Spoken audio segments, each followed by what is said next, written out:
Running a music school is tough. You get good days and bad days. Just remember, you're not alone. These music school entrepreneurs share the common struggles, but also the benefits of why you chose to do what you do best. Take a look. Well, I've always liked playing music. I've always liked playing guitar. I've played guitar for as long as I can remember, and I've also grew up in a family of teachers.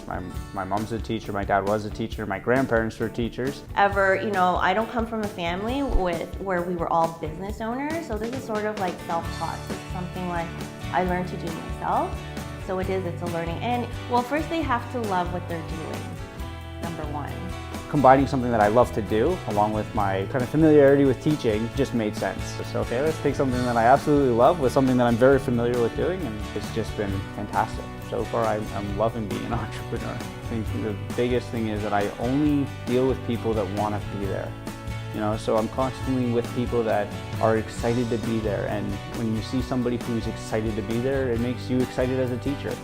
And it makes you excited to want to teach them and encourage that drive to learn. I mean, they look up to you, right? And then it's like they're there, and then they're teachable. They are. I'm dealing with people who want to be there and who want to learn. It's a nice circle. You become a more passionate teacher, they become a more passionate learner, and the cycle continues. So I think that's kind of the best part about it. I've been really lucky, and since May, I've only had amazing students. Really, all of them have been super fantastic. Oh, so with students that don't like to practice, you don't give up on them, because them just coming, for their like half an hour lesson or whatever there is like already, that they want to come in and learn music. But you have students that get sick. You have students that other things are going on in their personal life and they just can't stay afloat with lessons. And it can be something very simple, and you give them little exercises to do. And and it's funny because they look you in the face and they say, I'm going to practice. I'm like, are you going to practice? Yes, I'm going to practice. And you believe them. And then they come and it's like, well, what happened? Like, you clearly can tell when a student doesn't practice. Oh yeah, it's so personal. People underestimate how personal it actually is. It's one-on-one lessons, right? So you're in their face for 30 minutes to an hour each week. Right? So you really learn a lot about them, what's going on in their personal life. I do certainly talk about, with my adults, we talk about their wives or their husbands or their kids.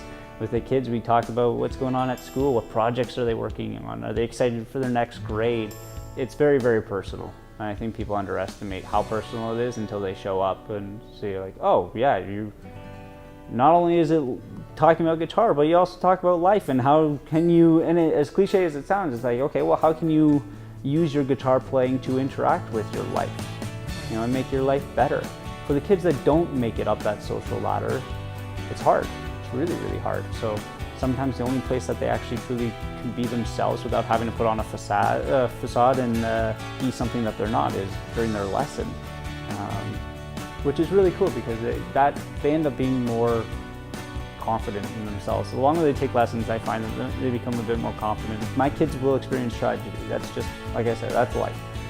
If they can turn to their instrument as some form of solace and maybe have it shield them a little bit, or maybe the parents are going through a divorce and they have a little bit of pent-up aggression, put it into your music, right? It's better than keeping it bottled up, so it's if I can give that to them, then I've done my job.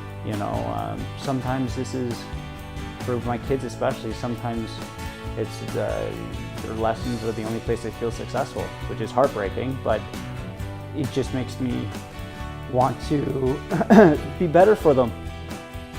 Music school entrepreneurs do enjoy their work, but they also struggle. Listen to local business coach Heather Wilson as she shares some of her own tips to help with your business. Take a look. Hi there, how are you? It's Heather Wilson here, and I'm a local business coach and owner of Spark Your Vitality. We do customized coaching and training, and I work with a lot of entrepreneurs, and so I understand, being one myself, the constant struggle and challenges that we go through. There's lots of rewards and lots of fulfillment in being an entrepreneur, but there are some struggles.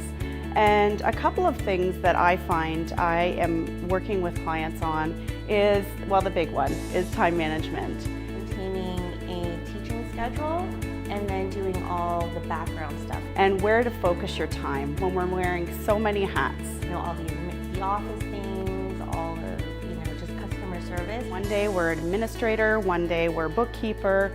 In the moment we have to answer calls and respond to clients and inquiries. And so how do you juggle it all? So one of my first tips is create a plan that works for you around time management, around things that you want to focus on first.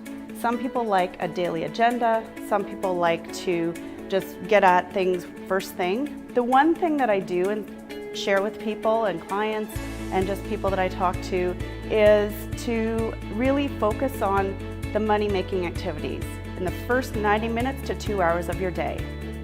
So that might be responding to an inquiry, it might be invoicing somebody, but focus on the money-making activities at the beginning because that can really be motivating. My second tip is to do some form of meditation. So people say, well, meditation, I don't meditate. Well, have you ever gone out for a walk when you're feeling stressed? Have you ever found that going to the gym or doing some weights, reading a book or sitting down for a cup of tea in the afternoon can be meditative?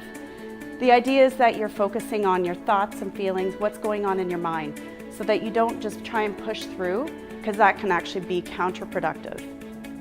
My third tip, I would say, is to be curious. So how many of you out there are struggling to figure out who your target market is?